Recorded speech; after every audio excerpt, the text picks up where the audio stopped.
नमस्कार साथियों, मैं अवनीश पुनः एक बार नए वीडियो के साथ आप सभी के समक्ष उपस्थित हूँ अपने प्रश्नों की श्रृंखला लेकर।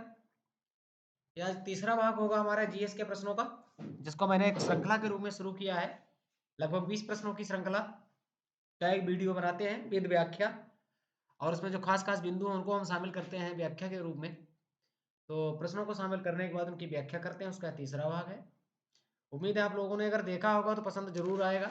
इसमें हम गहरी गहरी व्याख्या कर देते हैं जो परीक्षा से संबंधित है, बिंदुओं के बारे में, टॉपिक्स के बारे में। इसको अगर आप सुनेंगे तो लाभ जरूर होगा परीक्षा में। तो आप लोगों से निवेदन है कि हमारे वीडियो को लाइक कमेंट जरूर करें, देखिएगा जरूर, दोस्तों को शेयर कर दीजिए। कड़ाके की ठंड के बीच में आइए शुरू करते हैं समय बर्बाद ना करते हुए फिर से आज का अगला भाग इसका। ये साथियों हमारा चैनल है ब्रिलियंट ब्रेन जीएस, इसको सब्सक्राइब जरूर करवा दीजिए सभी साथियों से, अपने दोस्तों से। इसमें यहाँ तक का हो गया था पार्ट्स हमारा।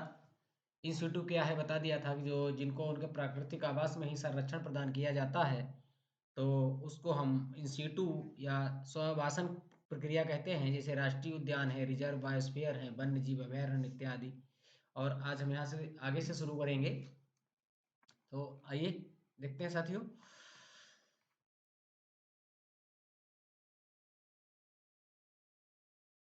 दूसरा टॉपिक था एक्स सीटू क्या होता है।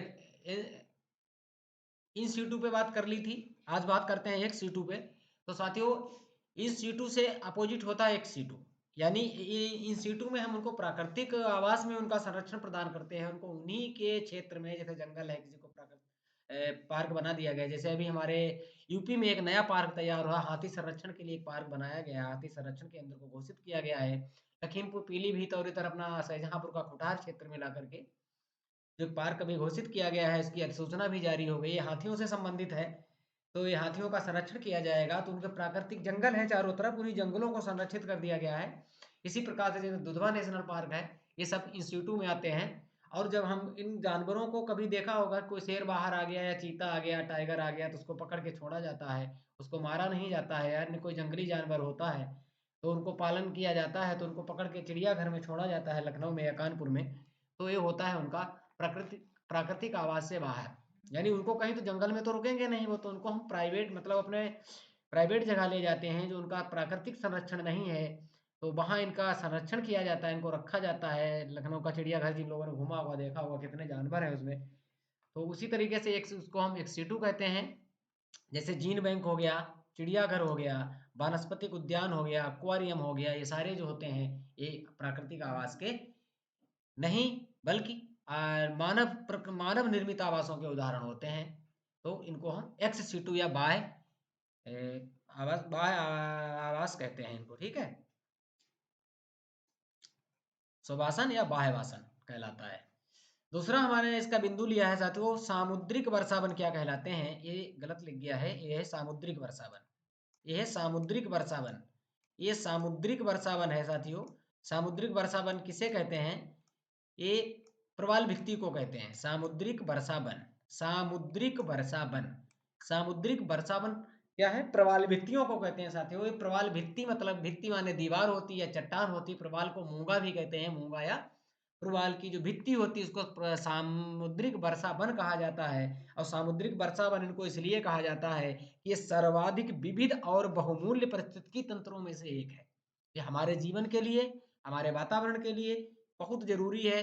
जिस तरीके से पेड़ पौधे हमें हमारी पारिस्थितिकी तंत्र को नियंत्रित करते हैं, उसी तरीके से समुद्र में जो सामुद्रिक वर्ष जो प्रवाल भित्तियां हैं साथियों, ये भी हमें बहुत बड़ा लाभ देती हैं। बहुत बड़ा इनका अनु जो है, बहुत बड़ा इनका योगदान है पारिस्थिति को संतुलित करने में। तो सर्वाधिक विविध और बहुमूल्य पारिस्थितिकी तंत्रों में से एक है ये हमारा सामुद्रिक वर्षावन। जो प्रवाल भित्तियां होती हैं, इनको इसीलिए सामुद्रिक वर्षावन कहा गया है। और इनकी खास बातें होती है कि ये उष्ण कटिबंधीय क्षेत्रों, जो कि हमारा देखा जाए तो भूमध्य रेखा के आसपास का जो क्षेत्र है, 20 से 25 डिग्री ऊपर नॉर्थ और साउथ में, उन्हीं के आसपास इनका ज़्यादातर जो हिस्सा वो पाया जाता है। इनका निर्माण वहीं होता है। ये बहुत ज़्यादा ठंडे पानी में और बहुत गहराई में अपने घर नहीं बनाते हैं। ये मूंगा जो होते हैं, जो भित्तियाँ बनाते हैं अपनी, तो एक ये समुद्र में छिछले लगभग पानी होता है यहाँ पे, और थोड़ा गर्माहट होती है वहाँ पर। और ये जो है एक समुद्री जीव होता है जो दीवार टाइप की चट्टान बना देता है। और इसका मुख्य भोजन जो होता है वो चूना होता है, प्रवाल भित्तियों का। चूना खा कर के इसको बनाते हैं। और इसमें बहुत सी मछलियाँ, मछलियों का भोजन इत्यादि कीड़े जो भी जल के जलीय जंतु होते हैं उनको यहाँ पे काफ़ी चीज़ें मिलती हैं। इनका बहुत ही वहाँ संरक्षण होता है, रहने की जगह मिलती है इनको। तो ये इनकी खासियत होती है। अब यहाँ पे हम और 2 बिंदु इसमें शामिल करेंगे साथियों प्रवाल भित्ति के बारे में। जो हमारा भारत में जो लक्षद्वीप है, सभी जानते हैं हमारा भारत है, ये अरब सागर है, और ये सॉरी ये बंगाल की खाड़ी है, और ये अरब सागर है।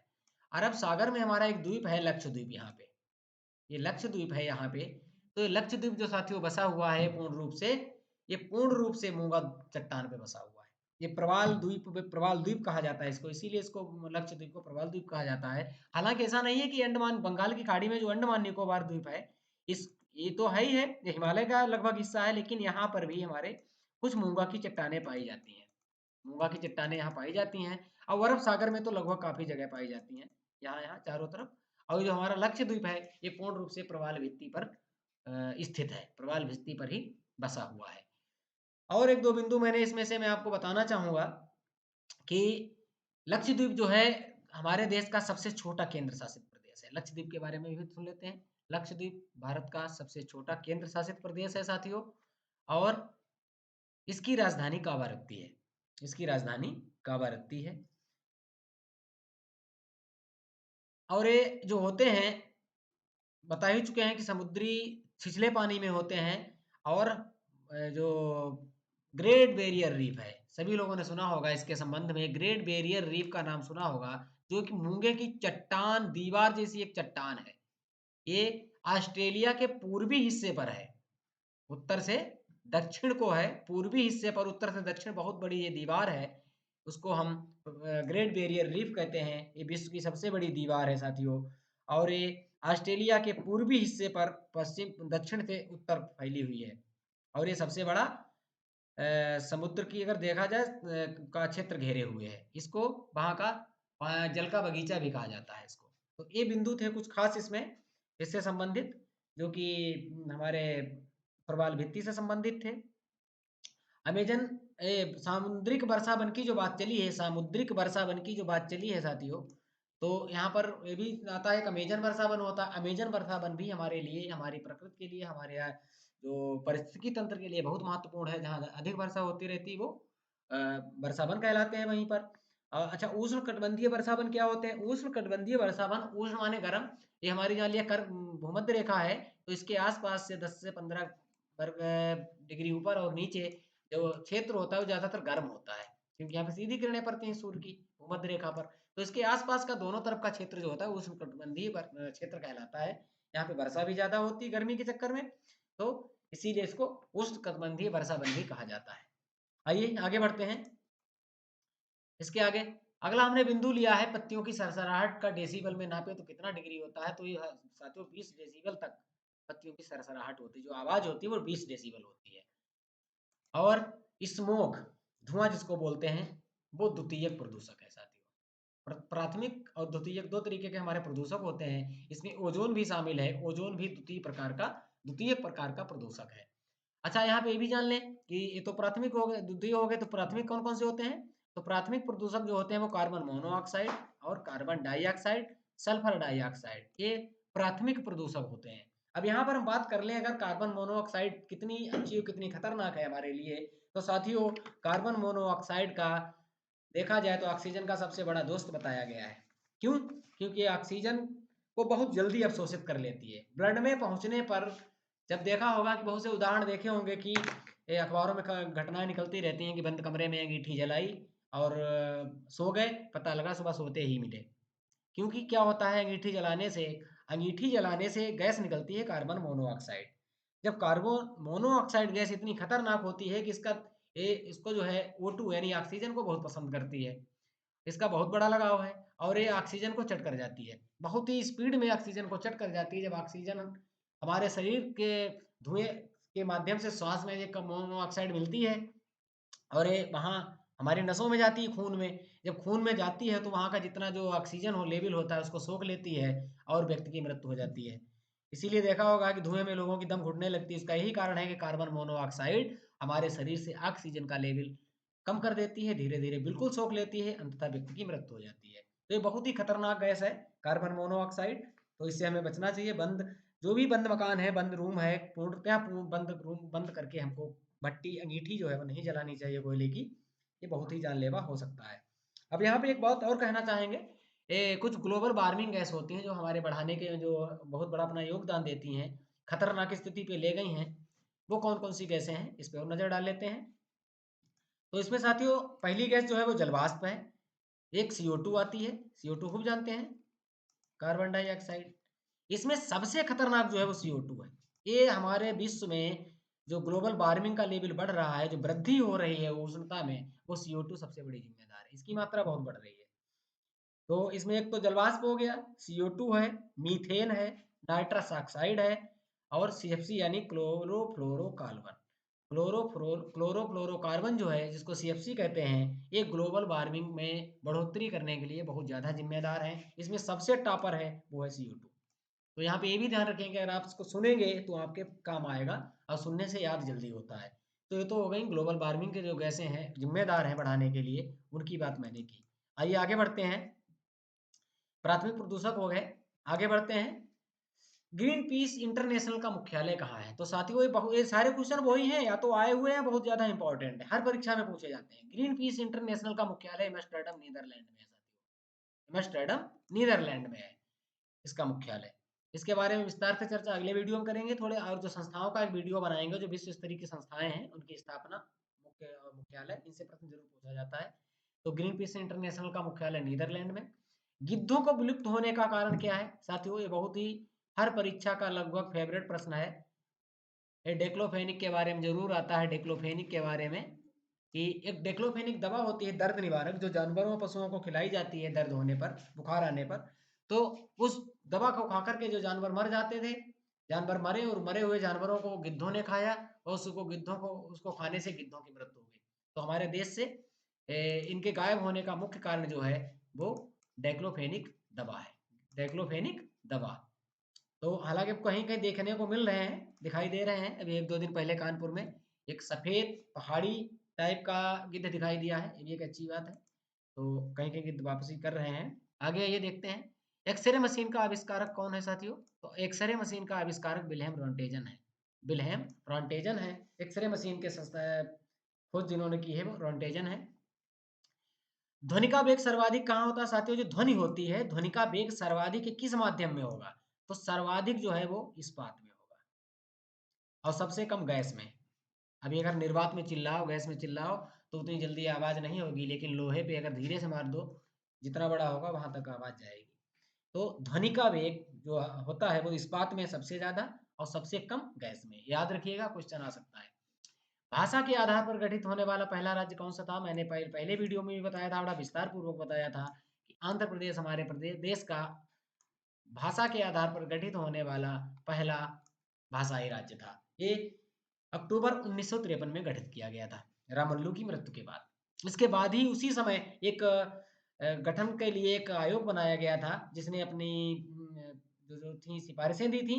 राज्य पुनर्गठन आयोग बनाया गया था, फिर अधिनियम पारित किया गया उसी के हिसाब से। तो 1956 में सर्वप्रथम भाषा के आधार पर राज्यों का पुनर्गठन किया गया था, जिसमें 14 और 5 राज्य बनाए गए थे। नीति आयोग, आगे आते हैं। नीति आयोग क्या है साथियों? नीति आयोग बहुत ही महत्वपूर्ण संस्था है हमारे देश की। आप लोगों को पता होगा कि पूर्व में एक संस्था चलती थी, योजना आयोग। योजना आयोग को हटा करके नई सरकार बनी थी बीजेपी की, आदरणीय प्रधानमंत्री नरेंद्र मोदी जी ने इस संस्था को खत्म करके 1 जनवरी, ये सॉरी यहाँ पर 1 जनवरी है, 1 जनवरी, 1 जनवरी, यहाँ पे 1 जनवरी पढ़िएगा। 1 जनवरी 2015 को इसका गठन किया गया था। यहाँ पे यह आ जाता है कि संवैधानिक संस्था है या संवैधानेतर है साथियों। तो यह एक संवैधानिक संस्था ना होकर के संविधानेतर संस्था है। यह एक जो मंत्रिमंडल का एक मीटिंग थी उसके तहत बनाई गई थी। इसका कोई मतलब संविधान में चर्चा नहीं है, ना ही योजना आयोग का भी संविधान में से कोई मतलब नहीं था, संवैधानिक संस्था नहीं है। अब यहाँ हम बात कर लेते हैं इसके जरा अध्यक्ष उपाध्यक्ष की प्रश्न पूछ दिया जाता है। प्रश्न पूछ दिया जाता है कि इसका अध्यक्ष कौन है उपाध्यक्ष का। तो साथियों इसके वर्तमान में जो अध्यक्ष हैं नीति आयोग के, वो सुमन के बेरी हैं। इसके सुमन के बेरी जो हैं वो वर्तमान में अध्यक्ष हैं। और एक प्रश्न आता है इसका सीईओ कौन है। तो इसके सीईओ जो वर्तमान में सीईओ हैं सर, वो परमेश्वरन अय्यर है। परमेश्वरन अय्यर इसके वर्तमान में है। नजर डालते हैं इसके पहले और दूसरे कौन से थे। तो इसके पहले अध्यक्ष अरविंद पनगड़िया थे। पहले अध्यक्ष अरविंद पनगड़िया थे और दूसरे उपाध्यक्ष जो थे डॉक्टर राजीव, वो राजीव कुमार थे। इसके अध्यक्ष उपाध्यक्ष थे, उपाध्यक्ष सबसे पहले अरविंद पनगड़िया, दूसरे राजीव कुमार, और वर्तमान में तीसरे उपाध्यक्ष जो बने हैं वो सुमन के बेरी हैं, अर्थशास्त्री हैं। और जो सीईओ है वो परमेश्वरन अय्यर है। दूसरे इसके जो थे वो अमिताभ कांत थे। फर्स्ट इसके जो सबसे पहले जब गठन हुआ था उसमें जो सीईओ बनाई गई थी वो सिंधु श्री खुल्लर थी। प्रथम सिंधु श्री खुल्लर। और आपको पता होना चाहिए कि इसका अध्यक्ष जो होता है वो पीएम होते हैं। इसका अध्यक्ष कौन होता है, पीएम होते हैं, यानी प्राइम मिनिस्टर नरेंद्र मोदी इसके अध्यक्ष हैं। बाकी उपाध्यक्ष सीईओ के बारे में हमने बात कर ली और इससे प्रश्न ज्यादातर परीक्षाओं में बनता है, तो ध्यान रखिएगा। तो जिस तरीके से सुन के नोट कर लेंगे तो आगे बहुत काम आएगा आप लोगों के। एक अगला है सरकारिया आयोग का संबंध किससे था, ये प्रश्न पूछ दिया जाता है। तो साथियों सरकारिया आयोग का संबंध केंद्र राज्य संबंधों के संबंध में था। केंद्र राज्य के संबंध कैसे रहे, केंद्र से राज्यों को क्या चाहिए, क्या देना चाहिए, केंद्र राज्यों को क्या दे, केंद्र राज्यों की क्या मंशा है कि हमको राज्य केंद्र सरकार दे, कितना हिस्सा टैक्स में जाना चाहिए, कहाँ किसकी जरूरत है, इन चीजों की जो जो भी भौतिक संसाधन है या आर्थिक है संसाधन है, तो इनके संबंध में एक गठन किया जाता है एक आयोग का। वो अपनी रिपोर्ट देता है केंद्र को। केंद्र उस आधार पे सिफारिशें लागू करती है और उसी तरीके से हमारे राज्य और केंद्र के सरकार, केंद्र और राज्य के जो संबंध होते हैं वो चलते रहते हैं। ये इसका उद्देश्य था सरकारी आयोग का। आगे है आइंस्टीन को नोबेल किसके लिए मिला था। हर परीक्षा का बहुत ही फेवरेट क्वेश्चन है। आइंस्टाइन को जो नोबेल मिला था तो ज्यादातर लोग लगा देते हैं सापेक्षता के सिद्धांत के लिए।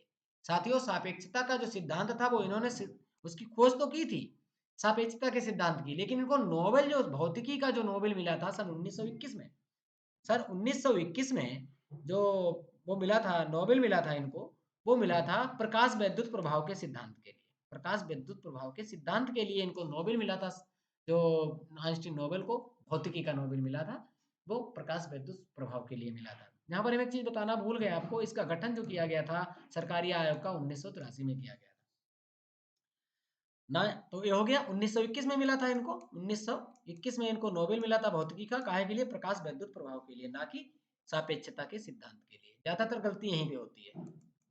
आगे आइए देते हैं नीति आयोग का प्रथम उपाध्यक्ष, मैंने आपको पहले ही बता दिया, हालांकि इसको मैंने शामिल किया तो अरविंद पनगड़िया थे, वर्तमान में सुमन के बेरी है, सुमन के बेरी। अच्छा दूसरा आ गया है विज्ञान से संबंधित प्रश्न है, ब्रेन का सबसे बड़ा भाग कौन सा होता है, यानी मस्तिष्क जो मानव मस्तिष्क होता है साथियों उसका सबसे बड़ा भाग जो है वो सेरिब्रम होता है। कौन सा होता है, सेरिब्रम सबसे बड़ा भाग होता है। तीन भाग होते हैं सिर के, सभी जानते होंगे, सेरिब्रम, सेरिबलम और ओब्लागेटा, ये तीन होते हैं। इसमें सेरिब्रम जो है बहुत ही महत्वपूर्ण और सबसे सबसे बड़ा होता है। तीसरा है, आगे बढ़ते हैं आइए, भारत का सबसे पुराना पत्तन कौन सा साथियों, पत्तन यानी कि बंदरगाह, कौन सा बंदरगाह है सबसे बड़ा, सॉरी सबसे पुराना, तो सबसे पुराना जो है वो कोलकाता है, सबसे पुराना कोलकाता बंदरगाह है। साथियों कोलकाता जो है ये हुगली नदी के तट पर स्थित है और एक नदी पत्तन है, ना कि सामुद्रिक पत्तन है। कौन सा पत्तन है, नदी पत्तन है, ध्यान रखिएगा। ये समुद्र में ना होकर के हुगली नदी पर बनाया गया है। कहाँ बनाया गया है, हुगली नदी समुद्र से कट के थोड़ा अंदर को है उस पे बना हुआ है। गौर से देखेंगे मैप को तो उसमें दिखाई देगा, ये समुद्र में ना होकर हुगली नदी के तट पर है, इसलिए इसको नदी पत्तन कहा जाता है। इस भारत का सबसे पुराना, क्योंकि ज्यादातर कोठियां अंग्रेजों की यहीं पे बनी थी। जाकिर हुसैन का संबंध किससे है, जाकिर हुसैन एक तबला वादक है, इनका संबंध जो है तबला वादन से है, प्रश्न पूछ दिया जाता है। पतंजलि का संबंध किससे है, पतंजलि का बहुत प्रश्न पूछा जाता है, बहुत, बाबा रामदेव को आपने सुना होगा कितना चलाते हैं पतंजलि, पतंजलि योगपीठ, पतंजलि योगपीठ, वो इसी पे आश्रित है, इसी पे आधारित है। तो ये योग सूत्र से संबंधित है। पतंजलि जो थे इन्होंने योग सूत्र की जो है, योग सूत्र की रचना की थी, सिद्धांत की रचना की थी, उसी के आधार पर ये चल रहा है। तो ये हो गया। एक प्रश्न और ले लेते हैं इसमें से, मछली का तेल किस विटामिन का स्रोत है, तो साथियों मछली का जो कार्ड लिवर तेल होता है वो विटामिन ए और डी का मुख्य स्रोत होता है इसमें। तो आज के लिए इतना ही रखते हैं, नहीं तो वीडियो बड़ा हो जाएगा, देखने में दिक्कत होगी। उम्मीद है मेरी जो मैंने डिस्कस किया या जो मैंने व्याख्या दी वो भी आप लोगों को समझ में आएगी। और आज के लिए इतना ही, बनाते हैं। इसका तीसरा पार्ट था, कल इसका अगला पार्ट होगा। आप लोग देखते रहिए, श्रृंखला हम चलाते रहेंगे। धीरे धीरे 400-500 प्रश्न अगर हो जाएंगे तो उसमें मतलब भर को क्वेश्चन फंसेंगे आपसे, तो ये अच्छी तैयारी होगी। अगर आप इसमें लगे रहें, लाइक कमेंट करना ना भूलें, हमारे चैनल को सब्सक्राइब करवा दीजिए अधिक से अधिक मात्रा में। और मिलते हैं हम अगले वीडियो में। तब तक के लिए सभी लोगों को नमस्कार, धन्यवाद। स्वस्थ रहिए, मस्त रहिए, रजाई में पड़े पड़े पढ़ते रहिए, क्योंकि परीक्षाओं की भरमार आने वाली है साथियों। क्योंकि इस बार नहीं तो फिर कभी नहीं, दिसंबर तक अच्छी परीक्षाएं होनी है। जिसकी तैयारी अच्छी होगी वो ज्वाइनिंग लेटर लेगा। धन्यवाद, मिलते हैं अगले वीडियो में। नमस्कार।